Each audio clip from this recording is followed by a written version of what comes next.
Oh, these are heavy. Heya, it's me, Annie. Recently I've gotten a lot of requests to show my art book collection. That's what we're doing today. Don't fall. I've got even more books stacked on the floor over there. Some of these books I've had for many years at this point, but I've also gone on a bit of an art book shopping spree recently. That's actually all of those that are stacked here, so we might as well start out with them. This first book here is by Aki Akane. First off, the cover is gorgeous. It's this clear plastic that layers on top of the beautiful like gradient actual cover, and it probably also won't get damaged as easily as paper. I'm always a bit paranoid with my books that have paper dust covers because I don't want to rip them or anything. The art inside is just absolutely gorgeous. It is so vibrant. The concepts, the fashion, I am just absolutely obsessed with this book. Next up is this Tanjiu art collection. Another absolutely gorgeous book. I know I'm probably gonna say this about like a lot of these, but I'm pretty sure that this is currently my favorite illustration book. It actually even came with a really cute poster, which is always appreciated. The character illustrations in this book are just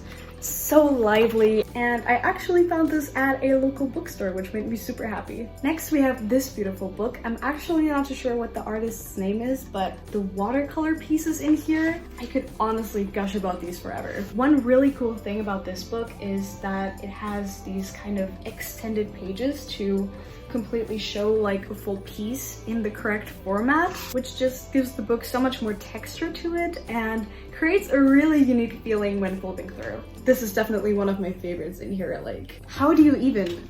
I'm speechless. This next one was actually given to me as a gift and I was so happy about it. It is the Shanghai Wen, which is an illustration book that I believe gets published yearly, and it includes a bunch of different artists who all made illustrations themed around Shanghai. And on the back is a list of all the artists that are included in here. There's just such a nice mix of different art styles and imagery in here. It really conveys that Shanghai vibe. Let's move on to the latest addition to my collection. It's a big one. I don't know if you can tell on camera, but this book is huge. It's gigantic. It is a collection of artworks by Zinc. I discovered this artist recently and fell in love instantly and instantly bought this art book. I can only describe the pieces in this book as whimsically charming, yet sometimes a little bit mysterious, uncanny, maybe even a bit creepy, combined with the traditional Asian imagery in this book. I'm just head over heels for these artworks and I can't get enough of them. The sheer scale of the pages also really helps. It almost feels like you're getting sucked into the pages when you look at them. Everything about this book is perfect. It actually comes in this nice box when you buy it. It has some extra illustrations of little demons on the outside, which, how cool is that? I love that kind of stuff. Okay, I'll stop gushing, let's move on. Next, I have the sketchbook of Lush, which rightfully so is a very popular art book. This book includes pieces ranging from sketches to completed digital illustrations, and everything in this is just pure eye candy. I love how Lush uses colors and creates these stunning glowing effects in her paintings. So this is a really cool one that has inspired me a lot when it comes to digital painting and character design as well. Next, I have a couple of art zines that I bought directly off of artists' websites. The first two here are by Taurean. I have both the Bananas and the Reconnect zine. They're actually also signed, which is pretty awesome. And they're both some short but really sweet collections of sketches. I especially like Reconnect because in the back Victoria states that this was kind of like a journey to self-improvement and trying to get a bit more disciplined with her art, which I think is so cool, and you can really tell how much work and effort she put into all of these studies, so I really love this one. This next one is called Dark and Beautiful Things. It is by Marinette on Instagram, who I met many years ago, and when she released this collection, of course, I wanted to support her and got it. I've always admired her mysterious and ethereal looking illustrations. She actually wrote me a little thank you note in here as well, so I cherish this one a lot. Next, I got both Fragments Volume 1 and 2 by Audra Eclair. They're compilations of different pieces, sketches, concepts, and illustrations that she has done over the years. I just get so inspired looking through these. They're vibrant, colorful, playful. These are really, really awesome. I've also got her Inktober collection, Vapor, which includes a bunch of beautiful black and white ink illustrations, and I actually find myself flipping through this particular one quite often. I also have a small collection of video game art books, specifically by Nintendo, which I'm gonna go through really quickly. First, this really adorable Super Mario Maker one. It came with the game for the Wii U and has some really fun level designs and scribbles in there. This is the art book for Link's Awakening on Switch. It also came with the Japanese copy of the game. Yeah, it's really cool to see how the initial ideas and designs translate into the final game. And last but not least, this heavy boy. This box here has the art book to Breath of the Wild.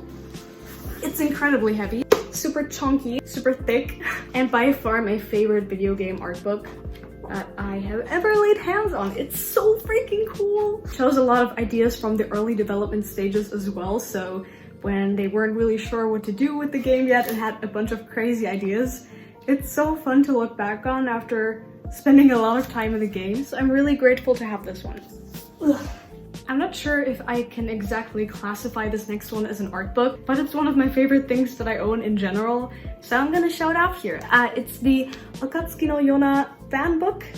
It does include some illustrations, so technically it is an art book, but it also just includes a bunch of manga panels and background on the characters and story of Akatsuki no Yona, which is one of my favorite manga of all time. The color pages in here are so cute, like what? Why is it allowed to be this cute? And look at the cover, I mean,